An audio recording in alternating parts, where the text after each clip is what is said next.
बिस्मिल्लाहिर्रहमानिर्रहीम। मैं हूं आपका उस्ताद तस्लीम रज़ा। आज की नए वीडियो के साथ आज जुमे का दिन है, इस हवाले से आज हम हदीस पे भी बात करेंगे।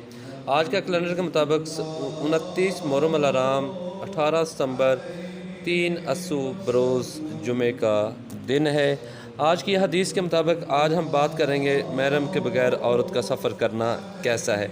नबी करीम सल्लल्लाहु अलैहि वसल्लम ने फरमाया कि किसी खतून के लिए जो अल्लाह और उसके रसूल पर अमान रखती है, जायज़ नहीं है कि वो एक दिन रात का सफ़र बगैर किसी ज़ी-रहम महरम के करे, मतलब कि महरम के बगैर करे। तो ये सही बुखारी की हदीस थी। जुमे के हवाले से हम बात करेंगे।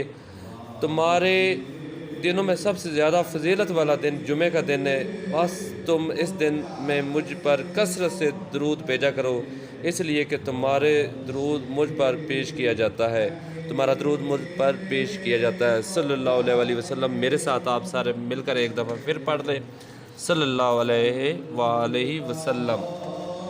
इसके बाद अगली हदीस की तरफ हम पढ़ते हैं। प्यारे आका ने फरमाया, लोग जुमा छोड़ने से बाज आ जाएं, वरना अल्लाह ताला ज़रूर उनके दिलों पर मोहर लगा देगा, फिर वो यकीनन गाफिल लोगों में से हो जाएंगे।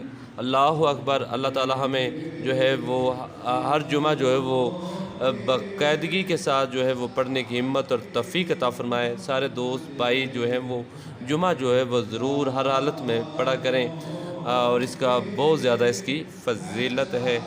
तो अब मेरी तरफ से आपको बहुत बहुत जो है वो जुमातुल मुबारक हो, और एक दफ़ा फिर मिलकर दुरूद शरीफ पढ़ लें सल्लल्लाहु अलैहि वसल्लम। इसके बाद अगली हदीस की तरफ हम बढ़ते हैं। जिस शख्स ने हर जुमे को अपने वालिदैन में से दोनों या किसी एक की कब्र की ज़ियारत की तो उसकी बख्शिश कर दी जाती है और उसका नाम नेकूकारों में लिख दिया जाता है। सुभान अल्लाह, कैसी बात है। अपने वालिदैन की कब्र पे हमें जो है हर जुमे जो है वो विज़िट करना चाहिए, वहाँ पर दुआ करनी चाहिए, फातिहा ख़वानी करनी चाहिए। अल्लाह ताला आपको और मुझे इस पे अमल करने की तौफीक अता फ़रमाए। अल्लाह ताला आपको खुश और आबाद रखे। अल्लाह हाफ़िज़।